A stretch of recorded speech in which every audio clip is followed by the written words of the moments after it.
How's it going there, guys? James here from Butler Farms, out here in the yard doing some projects. As I told you in the last video, or one of the last videos, the fall and the winter time is a time where I have to get some things done, because a lot of these kind of things that I'm doing this time of year is things I don't have time to do in the spring and the summer. As you know, I work multiple jobs off of the homestead, and I just do not have time to do it. By the time I get home, it's dark, and it's you know, it just is what it is.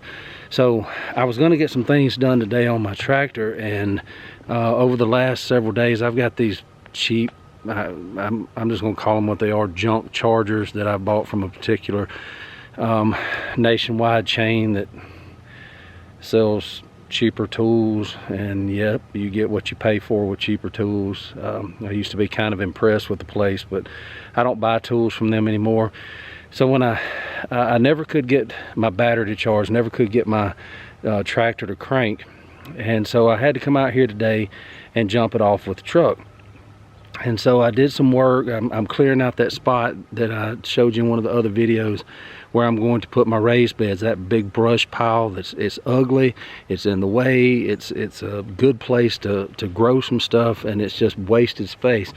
So that was my plan for today, because I'm not hunting, because as you can see, it is the day after Christmas and I'm out here in short sleeve shirts, and it's 70 something degrees even as late in the afternoon as it is. So it is what it is. We're going to get back on the deer hunting pretty soon, because as you know, we got to get that done. But had some other things come up, so I cut the tractor off. And I mean, I ran the tractor for an hour and a half or so, and then I tried to crank it back up. Same thing again. The lights would come on the dash, but nothing. So I jumped it again. I did a little bit more work, and then of course another hour or so goes by. I come and park it to go do some other things, and it won't do it again. So the battery's got to come out. It's obviously I got to start there. I don't think it's the starter or anything like that. It's got to be the battery just not hitting it hard enough to turn it. And so I came out here to get the battery out. Now let me tell you something. I'm old enough to remember, and that truck sitting right over there, it's kind of like headlights. With that truck of that particular brand, that's the only kind of truck I'm going to drive, and I'm not going to get into a truck wars. I just won't drive the other ones. I'm not going to drive a foreign one, and I'm not going to drive two other American mades. I grew up on that kind of truck, and that's what I'm going to do. That's not what I'm talking about. I was out, you know, if I need to change a light bulb, a headlight or something, I can literally pop the hood in the auto parts parking lot. I can push in, twist, pull it out, go in there, get what I need, and come back out, put it back in and twist it, and it's ready to go.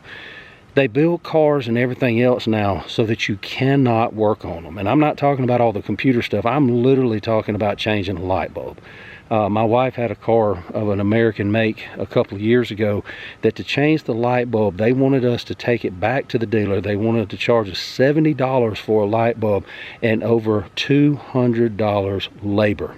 Because, and once you've changed them, I went on YouTube, I researched it. You basically have to take the whole side panel off, the tire well, and then twist your arm up in there in an impossible way to get to it. And I'm sure there's easier ways, but that's what YouTube did, and I changed many a light bulb in that car and saved about 300 bucks every time I did it. These are no different. Just simply something trying to like get a battery out. It's unreal what you have to go through to get through this thing. Now, I did look up some YouTube videos. I came out here, I tried it. I mean, they've got the same model tractor. It looks exactly like my tractor, but for some reason, when I got under the hood, it's not exactly the same. So, this is a John Deere 790. It's a small tractor. I've shown it to you before. It does everything that I need it to do except crank, and we're going to take care of that today. So I've got to get this battery out. This has been like brain surgery, trying to get this battery out. It is unreal, and I'm sure there's some tricks that if I took it back to the dealership, they could have it out of there in about 30 seconds. I can't find it, so this is what I'm having to do. So I was going to turn you around here and just let you see kind of what I'm going through here to get to this battery. All right, so this is your air filter up top. All right, so this compression coupling there, I've had to take it off so that this will turn, okay? And you think, well, okay, you can just pop that loose. Well, no, you can't, because as you see, there's this bracket that holds it still.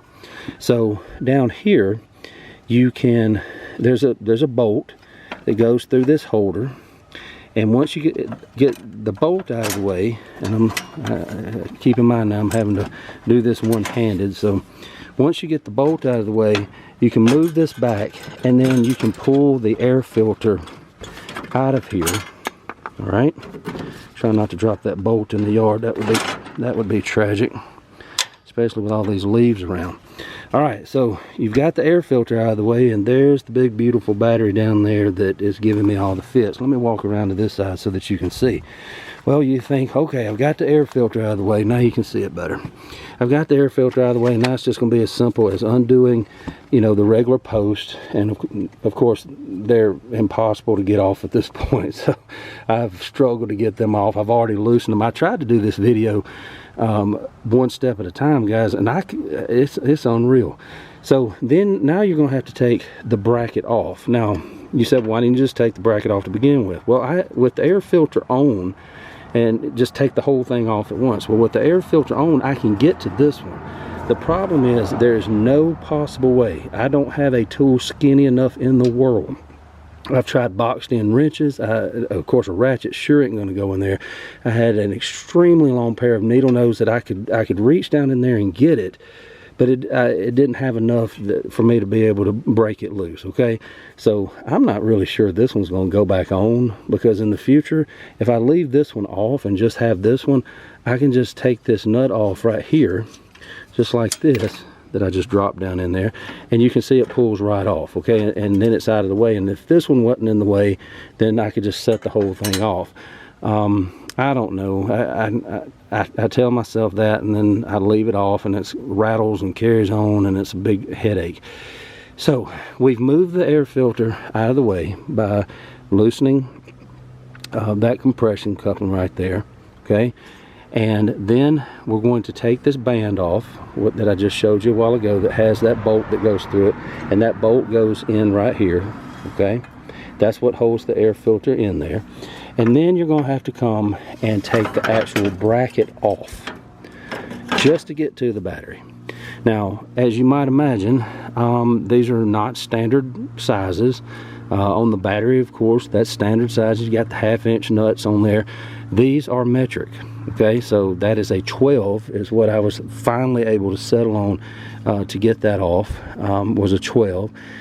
And so you're going to have an array of tools to get this. You're going to have standard, you're going to have metric, and yeah, it's still majorly in the way. So for me to be able to get it off, obviously, I would have to take, and I just dropped another one down in there because I'm trying to do too many things at once.